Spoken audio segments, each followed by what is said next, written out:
This podcast is brought to you by Cyber attacks can be prevented. Checkpoint. You deserve the best security.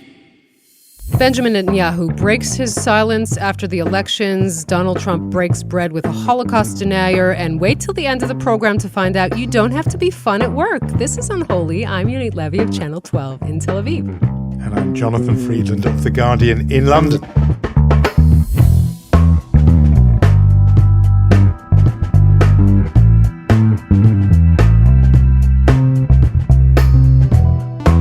Unholy, two Jews on the news, and I seem to remember you being a little bit braggy about a year ago. Sounds just like me. When your home city reached the pinnacle of, well, is it an honor? I mean, on the league table of the world's most expensive cities, Tel Aviv was number one. On one level, obviously awful, makes it impossible for people to live. We've talked about that a lot on the podcast. But I think I detected a scintilla of pride. But now the new list is out. Hey, it's good to be first place in something, you know? That's all I'm saying. Exactly. But the new list is out, and neither your home city nor my home city is number one on the league table. We have been dethroned, my friend. We are in number 3, Tel Aviv, and I don't know how to deal with this. I mean, and the amazing thing is, it's not that Tel Aviv has become cheaper. It's just that other cities have become more expensive. So first place is now shared in tandem by Singapore and New York. And by the way, just to make this a point, London has dived from the 17th spot last year to 27th. Yeah, which I have to say is baffling given that Britain has such high inflation, the highest, everyone's having surging inflation, but on lots of measures, depending on who you're comparing with, but Britain among the highest. And so I really thought we might climb a couple of places, instead plunging, as you say, to 27th. So it's one of these things, it's sort of mixed feelings. Something tells me New Yorkers will quite like being a number one, top of the heap, to quote New York, New York, Frank Sinatra's standard for the city. I think they'll kind of weirdly like it. It'll be the sort of thing I think I can imagine people will say, oh, isn't it awful?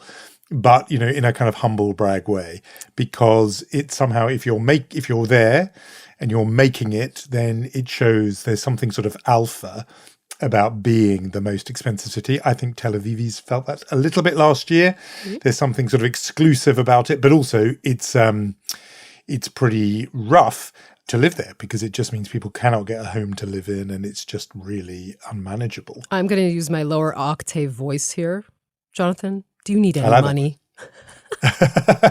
You're here to help. No, it's counterintuitive. This is what I love about our podcast. You'd think diaspora Jew has to help out Israeli Jew because we're sitting here with camels in the Levant, but no, it's expensive camels, and maybe you need some help because you're in dire straits. Well, so you joke, but I was actually going to bring this up because I was on a conversation, sort of addressing a group of European community officials, professionals who work for the Jewish communities of, Brussels, Zurich, Paris, Athens, Budapest. Really interesting conversation about many, many things. But what emerged was that rates of giving, charitable giving to Israel have fallen across the board among European Jewish communities. And what they said, these people who are really, at the coal face, who really know about this stuff, is they said their members, the people who are donors in their community, no longer want to give to Israel causes because they figure, look, first of all, Israel is secure now in a way that for their parents and grandparents, it just wasn't. Mm-hmm. It felt always as if Israel was hanging by a thread. But the bit that was really interesting and germane to this list of the world's most expensive cities is that they felt Israel economically is doing better than it was and doing better than them. And so they're thinking, if you're living and struggling with big inflation in London or Paris or Zurich or wherever, there are people in your neighborhood who need your help more, and maybe even people in your community or maybe even yourself, who need help more than people in Israel with its really high GDP, startup nation, high tech, world's third most expensive city, and so on. And so that dynamic between diaspora and Israel has and is flipping. Interesting. Do we want to take doesn't mean you're going to start giving to the London Jewish community. I know we're some time away from that. And the only thing I was thinking of, I hope you talk with all of these Jewish leaders and you plugged Unholy. That was the only thing running through my mind while you were discussing this contribution issue. I really did. Okay. And it got a little embarrassing. No, because I made an argument that, look, there is this drift going on between Israel and the Jewish world, but there are ways to remedy that. And one of them I suggested, and I said this is an easy hit fix here, is you just need to listen to Unholy week in, week out. And, not many jumped off the Zoom call at that point. So I think we're doing well. So yes, our job, in a way, our mission is for the two to talk to each other. They often don't. So perennial question, what's new in your neck of the woods? We don't yet have, do we? A formal arrival of the new government, but we know what's coming. It's going to take a few weeks longer, some negotiations and some procedural issues. We are recording this, Jonathan, December 1st. That's a month since the elections. And, there's one question that's been bugging me this week. And that is only one. Only one specific to this segment of our conversation. We had this, one of my favorite episodes that we did is called Bibi Inside and Out, where we kind of try to get into the head of the soon-to-be leader of Israel once more. It's episode 21. I just wanted to remind you. But the point of it is that if you wanted to go back and listen, the Netanyahu logic in everything that's going on is something that I am I'm interested in. Because to me, again, we read the headlines, we all know what's going on and what kind of government is going to be formed in Israel. And to me, if there's been one constant in the Netanyahu universe, it has been him being incredibly cautious with the use of force, right? I mean, he would do everything in his power to prevent an all-out war with Hamas, with Hezbollah. And what he's doing now, on one end, right? Ben Gvir, who is going to be head of public security, having jurisdiction over policing forces in the West Bank. Smotrich, on the other hand, going to have some sort of jurisdiction authority over the civic authority, meaning dealing with settlements, which means to me that he's giving a lot of power into the hands of people whose decisions might create some sort of flare-up. How does that work hand in hand with the Netanyahu who wants to, not to use force, not to sort of escalate into a full-out war? Also, when you ask yourself, what does Netanyahu actually want from this tenure of his at the age of 73? What is his legacy? And the answer to that would be, I think, twofold. One, stop Iran from becoming nuclear. Always that is the case with him. And the second is some sort of normalization with Saudi Arabia. How does that all cuddle up with him having this extreme right-wing government? So that is the question that has been bugging me. I do have some answers, I think, but that was the one thing I wanted to just on the question, I think that is a question that others are asking too, that actually, of course, the result a month ago as we speak was better than the alternative him. He didn't want to lose. And, we've talked about how it was just a bit of disorganization and lack of unity on the anti-Bibi side that actually opened the door to him. It wasn't that there was some huge landslide shift of votes to his camp. So interesting to highlight that gap there is sometimes between the rhetoric and the action of Netanyahu, that, he can talk, the rhetoric is often very bellicose, and yet the military record is such that I think he has been involved in starting fewer wars and fewer military offensives than other Israeli prime ministers. But on this point about how does he square that circle, he has given Ben Gvir that responsibility. I mean, what are your thoughts on how he actually manages simultaneously to play to his own instincts, which are often a bit more cautious, while he's got this sort of tiger pacing in a cage inside his coalition? Well, I think first of all, Netanyahu is convinced that he still has full control.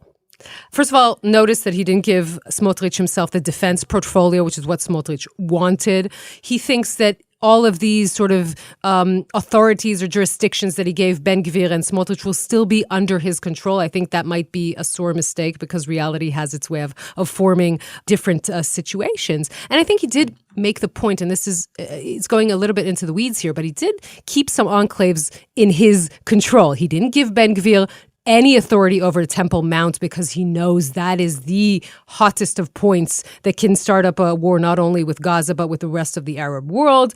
Also, when Smotrich wanted to legalize outposts, he said, let's start a committee, which is a code name in Hebrew for we're kicking the can down the road. So he's still keeping a little bit of this under his control. But I think the main reason, Jonathan, of what we're seeing now, and I didn't even mention, right, Avi Maoz, the head of the anti-gay party, becoming a deputy minister in the prime minister's office. And of course, Yariv Levin, we talked about it last time, being for the judicial system in Israel, parts of it being a boogeyman and putting him at the head of the justice system, being a minister of justice. I think what Netanyahu is trying to do is to send a message. He's trying to send a message across to the anti-Bibi camp. And he's saying to that camp, look, guys, for 3 years you tried to get rid of me. You formed a government with Naftali Bennett and Meretz and Mansour Abbas, and you failed. Now look at where you are right now. You're in opposition. I'm the prime minister. Not only if I return to the prime minister's seat, I have a coalition with the most extreme elements of Israeli society. So you look good and hard at this situation. And you think whether or not at one point you want to break away from the anti-Bibi camp and join my coalition. This is some sort of a security blanket for him, because if things go south with Smotrich and Ben Gvir, remember, they're very unruly. And if something happens that they leave the coalition, I think Netanyahu is kind of signaling to the other side of the political map, guys, you should think again about, in the future, maybe in 2 years, maybe in a year, joining my coalition. In the sense that he makes the coalition so repellent that they feel their duty is to be a taming, moderating influence. Right. That Benny Gantz will see, himself as saving Israel from this coalition that right now, to the center and the center left in Israel, looks like a complete nightmare. It's an interesting idea that somehow you play on the consciences of people on the center left and say your duty to be a moderating influence is to come into my government and save me from myself and save me from my partners. Right. I mean, at this point, still, there's no other option for him because A, his base won't allow him to do anything but to take in Ben Gvir and Smotrich, and the other side doesn't even want to think about it or imagine it. But in 2 years, and I gave you this scenario already, right? There's a flare-up with Gaza. It only ends when Israel gives concessions. Smotrich or Ben Gvir say, we're not going to be part of a coalition that gives concessions to Hamas. They leave the coalition. Then what happens? So I think that is something to keep in mind in the way that Netanyahu is still maneuvering this chessboard to the best of his ability. Now, I just want to get on to the business of how all this plays outside Israel, because I think Ben Gvir is going to be the focus of all outside international angst. And by outside, I mean both diplomatically, foreign governments, but also the diaspora. That was already the case just by having him in the government at all. Mm-hmm. To give him the job of policing is so incendiary, it seems to me, because in the age of Black Lives Matter and George Floyd and what happened in 2020, the number one flashpoint on race around the world, actually, is often policing. So to put this figure, who will be branded, whether Israelis like it or not, as a racist around the world, in charge of policing, when policing is this meeting point between the Jewish majority and often the Arab minority, I mean, it is such an incendiary. To me, I did think, okay, he'll give Ben Gvir a job, but he'll give him something, religious affairs or something where the damage or the impact will be felt inside. I mean, actually, that would have had a knock-on effect outside too, because of Reform Jews in America and so on. But I thought he would give him a job that somehow was less harmful. Obviously, Ben Gvir had more leverage than that. I mean, that's the point. If Ben Gvir had been 3 or 4 seats, maybe he could have got away with that. But Ben Gvir had more leverage than that, as you say, no choice. It's interesting to me that Bibi Netanyahu this week gave an interview on a podcast, oddly not this one, but on Bari Weiss's podcast, Honestly. We're going to hear a bit from that in a second. I just thought it was really interesting that he did it at all.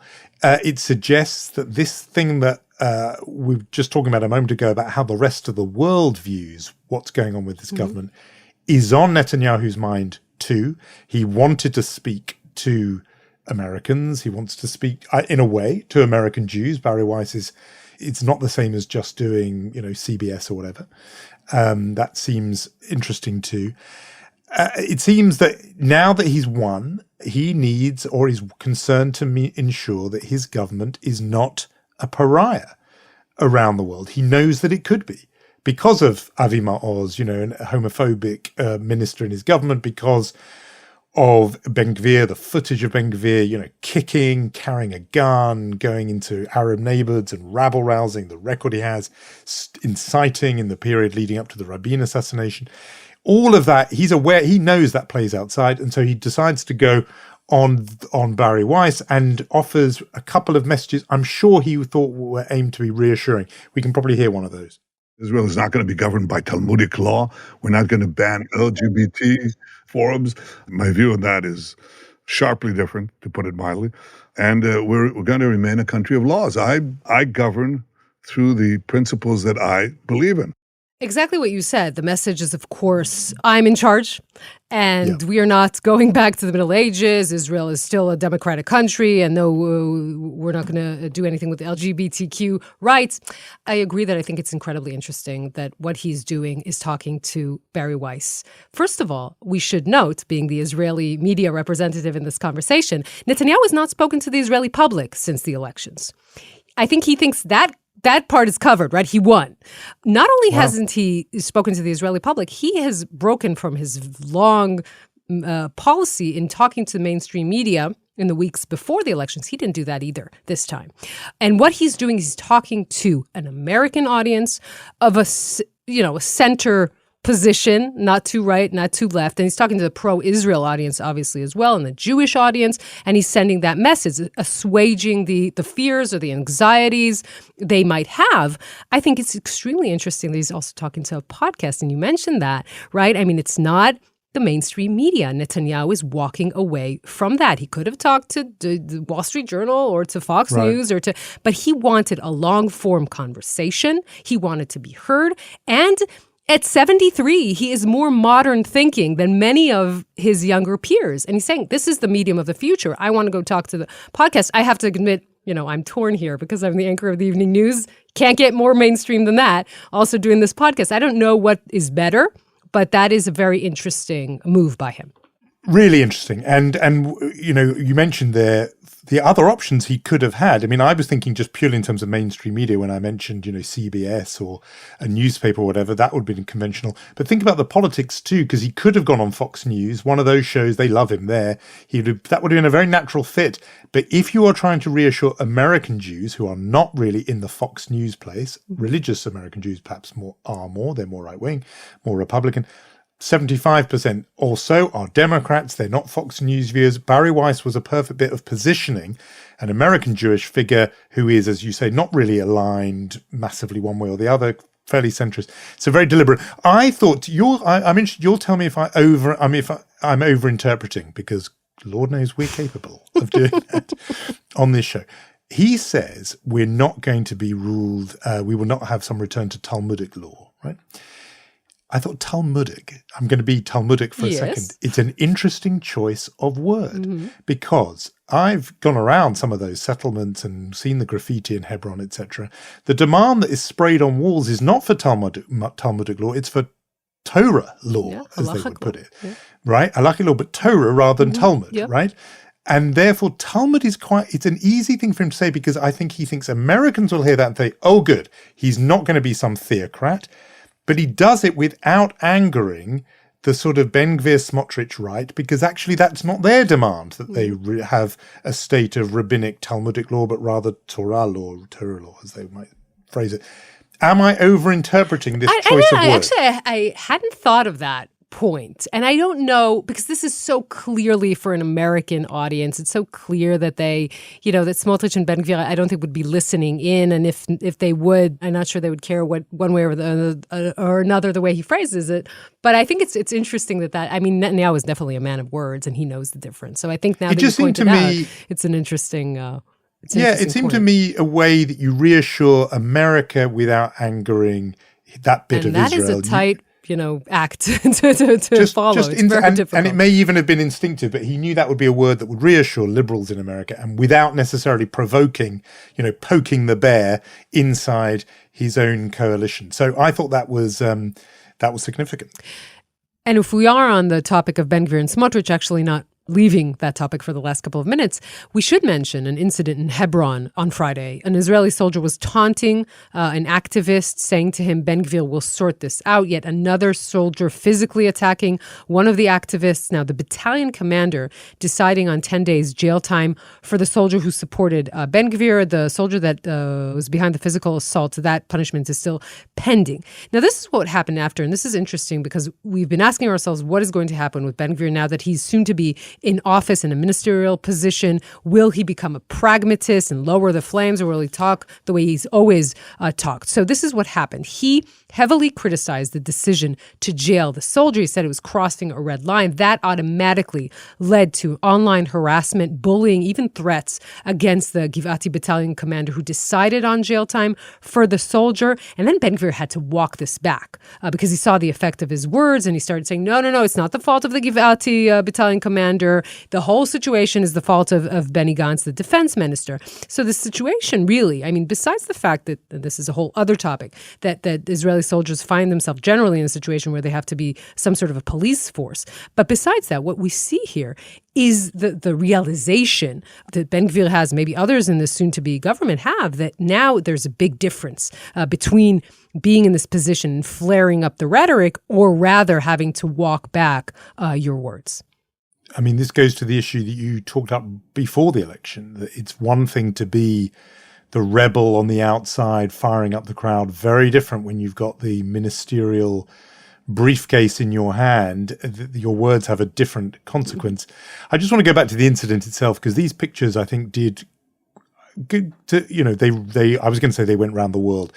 No, they went for people who follow Israel. They were on social media feeds, etc. But they definitely rose to the top in a way that other incidents don't. And the footage was appalling. I mean, the man is posing no physical threat. The soldier uses a kind of judo move to get him down onto the ground and then just punches him directly in the face.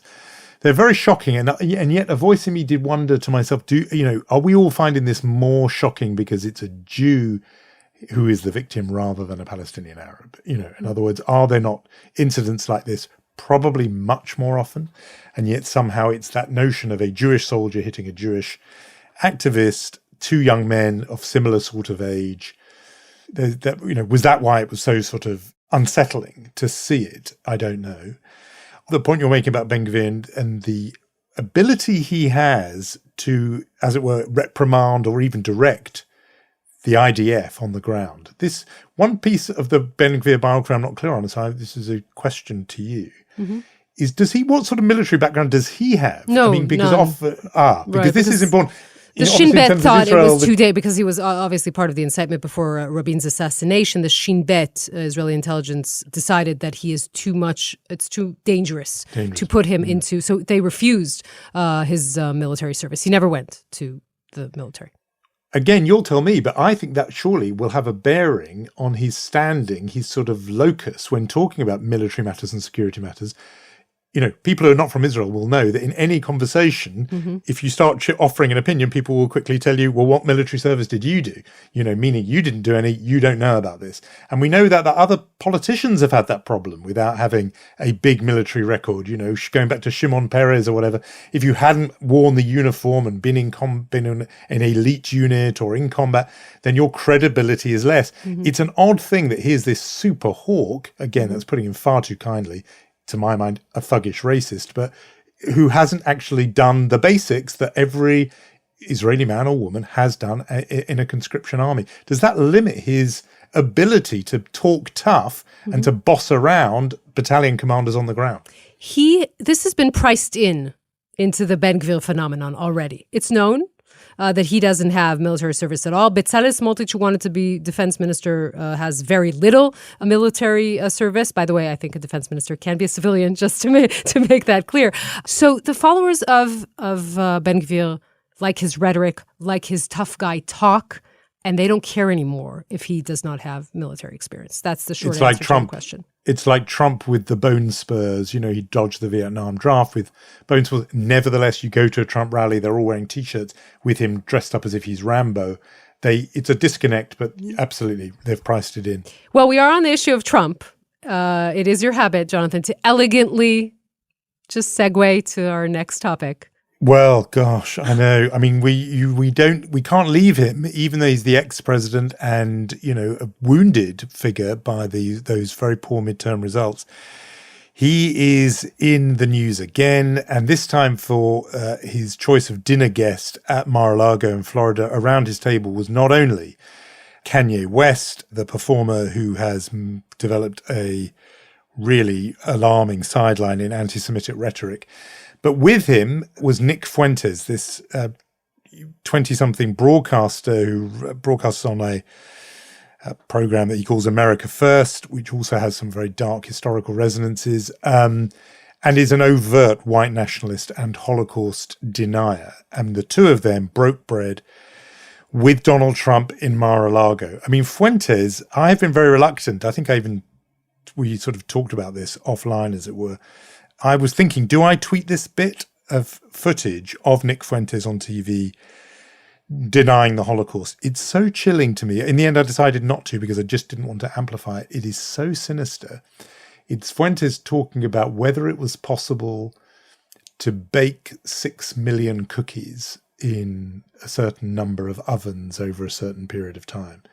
And he's got this cheesy grin on his face all the while as he's talking about, well, you could bake 200,000 cookies in these ovens. It's just sickening.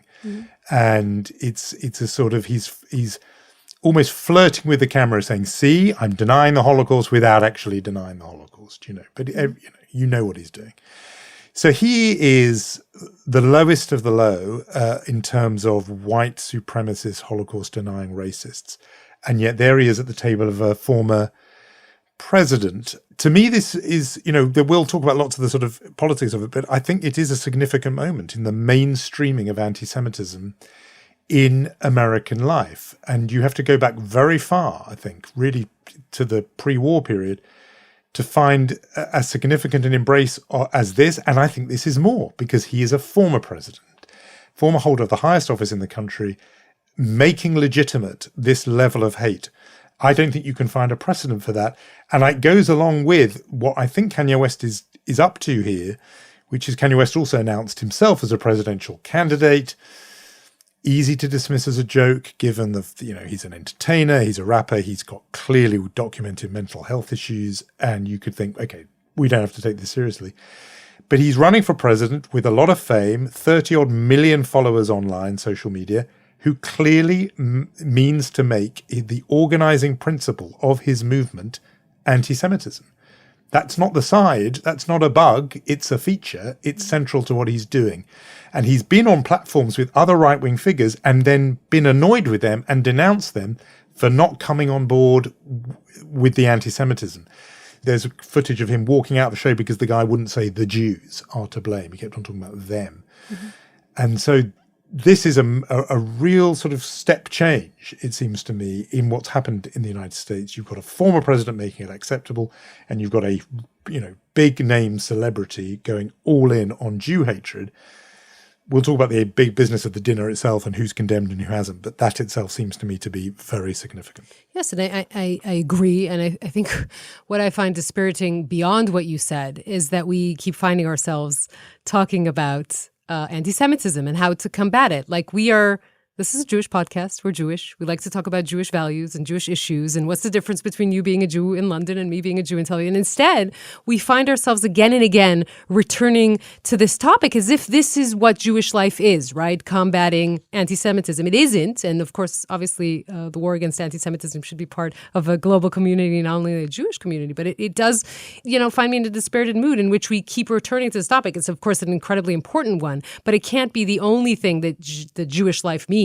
Is to discuss this or to combat that. That's just a small point to make, but I just wanted to say that. And one I completely agree with. I mean, I'm so on board with that I have had my big differences with a lot Jewish newspapers and things in this country for going so repeatedly and constantly on anti-Semitism and not talking about Jewish life. And I remember judging a Jewish book prize and saying to fellow judges, let's try to make this about Jewish life rather than about Jewish death and all that. I'm really with you on that. Right. And yet it just keeps coming back. And it's actually a change even in the limited number of years I've been a journalist, I won't say how many, it's changed. I mean, I think it was very possible to not make it central 25 years ago. And suddenly, in the last few years, it just keeps on coming back. Here it is now central in American politics, because Trump is not just the former president, he wants to be the next president. And so, of course, it becomes fascinating to see who is with him on this and who isn't. And that has been alarming too, to be honest, because yes, there's been some condemnation. Others have just said no evidence at all that Donald Trump is in any way problematic, but these two people are not good, but refusing to condemn Trump for legitimating them. And even, we're going to hear now, condemnation or criticism from Israel's incoming prime minister. But I think this too is, in a way, quite careful. I mean, let's hear it anyway. Well, first, I condemned Kanye West's anti-Semitic statements straight away. I thought that was just wrong and misplaced. And I think that President Trump's decision to dine with this person, I think it's wrong and misplaced. I think it's a mistake. He shouldn't do that. He has been a tremendous supporter of Israel. Also, he's been very supportive of the Jewish people. So I think he made a mistake. I hope it's not repeated. That's all I can tell you. Mistake. I think that this shows that Netanyahu is a very smart political operative, if not the smartest in the world, thinks Trump is done. Like, I think the fact, I actually don't, I mean, it's careful wording here, but the fact that he would say it so clearly is, to me, an indication of something. And obviously Netanyahu is not the only one. It kind of echoes what we've heard from a lot of Republicans who've been Trump supporters, people like David Friedman, who was ambassador to Israel, or Jason Greenblatt, who held the Middle East portfolio in the White House, all saying this was a mistake. He shouldn't have done it. And I think that is important. Look, I've had conversations with, especially with Jason Greenblatt over the years. I feel comfortable to say this because a lot of them were on camera, about Trump and the question of anti-Semitism. He kept saying to me, Trump has been very respectful of my Judaism. Obviously, his daughter and his son-in-law are Jews. He is not in any way an anti-Semite. And I would push back on that and say, but look at how the people who support him. He said it's his responsibility who supports him. But I will say that, again, this whole question, is Trump himself an anti-Semite, is not important anymore. If you're the person who opens the door, not figuratively, literally, to these people. And by the way, even if he says he didn't know who Fuentes is, he knew who Kanye West is, and he knew what Kanye West was saying about Jews. If you open the door to him, at the very least, just apologize about this. I think it is, you had dinner with a person, Fuentes is a man that to call him vile is a compliment. You now know who he is, even if you didn't before. Just apologize. Yep. So I think the wording was insufficient to me, right. Because mistake, putting an apostrophe in the wrong place is a mistake. This is much worse than a mistake. It's morally indefensible. It's, deserves to be condemned rather than a mistake. To me, is the weakest word on the spectrum. But he did say it was wrong, and he did say it. And I think your read is much more realistic than mine. It's really insightful thing, I think, to realize that Netanyahu is doing this because he can see that Trump is a diminishing stock. And what do you make of the fact they called him irreverent, which also is something that, it's an interesting word to choose when you're asked to describe. It is, but it's not drawing from the palette of condemnation, in the lexicon of lamentation that you could draw on. That is not quite there. Well, if you don't like someone, irreverent could be a disparaging comment, but I'm not sure he meant it. It could be, but you could also say, a great satirist is irreverent humor or something. Sure. But it does seem to me, I think you're right, and how telling, really. I mean, that what does it for Netanyahu, what enables him to condemn Donald Trump isn't Donald Trump's slide into fascism, it's rather Donald Trump becoming a loser. That much worse for Donald Trump in the eyes of Netanyahu, but also, frankly, Rupert Murdoch and all the others. They can take the fascism. What they can't take is the guy being a loser. Then they don't want to have anything to do with him, That was the crossing of the line. Similarly, in terms of, the pantheon of insufficient condemnation, but still significant that he did it. David Friedman, Donald Trump's ambassador to Israel, total Trump loyalist. He says, to my friend Donald Trump, you are better than this. Again, I think that's so interesting. Maybe I'm in a mood where I'm really parsing the text here today. But what a thing to do. Talmudic mood here on I'm in a Talmudic mood, it's true. I thought that's amazing, because how to condemn someone but still dress it up like a compliment to my friend Donald Trump. You are better than this. It's two nice things there in one sentence. And maybe this is because they're so used to dealing with Trump and his ridiculous ego. This is how they frame it. But no, I agree. I think it is a sign that Netanyahu, like Rupert Murdoch, these are reliable weather vanes. They tell you where the political winds are blowing. For Murdoch, he always wants to back a winner.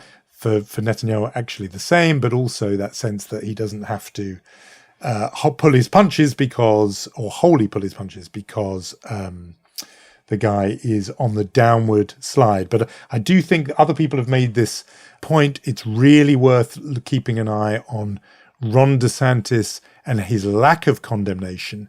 And there was a good piece published in New York Magazine by Jonathan Chait arguing that actually Republicans have, I'm quoting now, the issue is that Trump has expanded the Republican coalition to the right, activating and encompassing undisguised white supremacists who through their entry into the two-party system have gained newfound influence. He argues that this isn't just about Donald Trump. This is a shift that's happened in Republican Party politics, that those people are part of the scene now. And he interprets DeSantis's reluctance to condemn that DeSantis, like Trump, is keeping a sort of winking eye on those people on the far right. He's never going to praise them, but nor is he going to condemn them because he wants their votes. And that is and yet another chilling development in a week of them. But I think this is more don't listen to those who might want to dismiss this as sort of a side issue. I think it's a significant moment and a significant unfortunate moment in American Jewish history.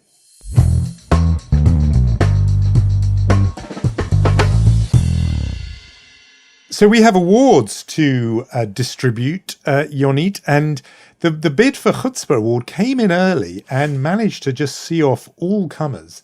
Often there's an early thought at the beginning of the week, but then is overtaken by appalling and outrageous behavior from others as the week goes on. But Chutzpah Award goes to Israel's former Prime Minister, Naftali Bennett.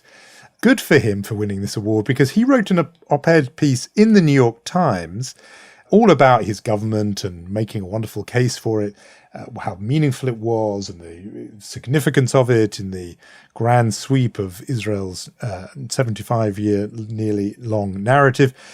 But there was just a rather glaring omission in this article about his government, and that was, if you did a word search, you would not find the name of Yair Lapid, Naftali Bennett's partner. And still the Prime Minister of Israel. And still the Prime Minister of Israel, in forming that coalition. You'd think he might get a little nod if you're talking about the significance of that government. The guy who is literally the current head of it, the outgoing head of it, but also the architect of it, the man who in effect made you Prime Minister, Naftali Bennett.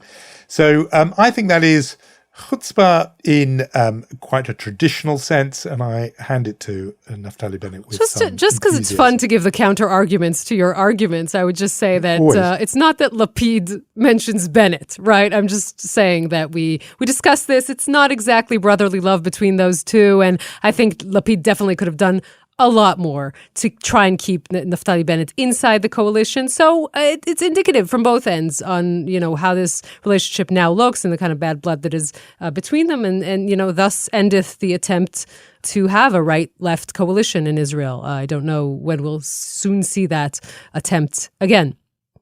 But now we shall discuss our Mensch Awards. Yes, please. Go on. Who's on the podium? It's an interesting story. I will sort of maybe try and say that I'm not sure it's Mensch or chutzpah, but let's go with Mensch, okay? Because we are talking about a story of a man named Mr. T. He wasn't named in the article, who was fired from a consulting firm named Cubic Partners because of his professional incompetence. The professional incompetence in question is the fact that he was not fun at work, to be quite honest. He didn't want to be be part of the parties at work or any sort of social activity. He said that all of these social activities had involved excessive alcoholism and promiscuity and just didn't want to go, so that he was fired. A French court, and maybe the French court in the story is the actual bench, said that this was wrongful termination and you don't have to be fun at work. So I have a lot to say about this, but I know a lot of my coworkers are listening into the podcast, so I will just be quiet. I am not, I know this will come as a surprise to you, a party girl. I would rather just sit at home and read books about parties, but I'm for the French court that says that you don't have to be fun at work. I am so with the French court here and the French guy. I think it's something about this phrase about fun time, in quotes, now it's fun time, organized fun.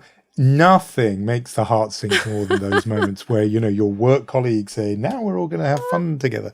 It doesn't mean you can't be fun at work, by the way. My defense of the French guy is, I bet he's great at work. He's fun to talk to. He's charming. He's very friendly. I'm not sure about that. Okay, this is the picture I want to believe in. But, suddenly everyone putting on the paper hats and, or playing organized games. The cringe is real in this one, and I can completely see why. Some may want to call him misanthropic, but I completely see where he's coming from. It's a little bit like, and maybe we're going to be talking about this as that day looms, but, I think we've talked about my feelings towards December the 31st as well. Mm-hmm. We'll talk about it again soon, I assume. We will. But, it's that notion of, I'm looking at my watch, now we must all be spontaneous and have fun. Whereas I think our French guy probably breaks out into spontaneous jollity at all kinds of times during the working week. He just doesn't want to be told it's in this hour now, where you have the Richter grin and you are forced to be jolly. I sympathize with him. So I think we've done well with our Mensch and Chutzpah for this week. More award winners, of course, next week. In the meantime, do follow us on Facebook and Instagram, where we are Unholy Podcast. And don't go crazy on Instagram, Jonathan. Too many pictures of you. Just curb your social media intake. We should discuss I need to dial it down. A little bit. Just a bit. But also, I was going to say reviews. We love those because they are great. And you've been doing some very warm and enthusiastic ones. So thank you. We love those. And who should we thank? We're thanking Gaia Glazer, Rom Atik, Omer Primat, and Yair Bashan. You are a lot of fun at work, Jonathan. We shall meet next week. Thanks. Party hat taken off now. I've had it on for 47 minutes. At last I can remove it. See you next week. See ya.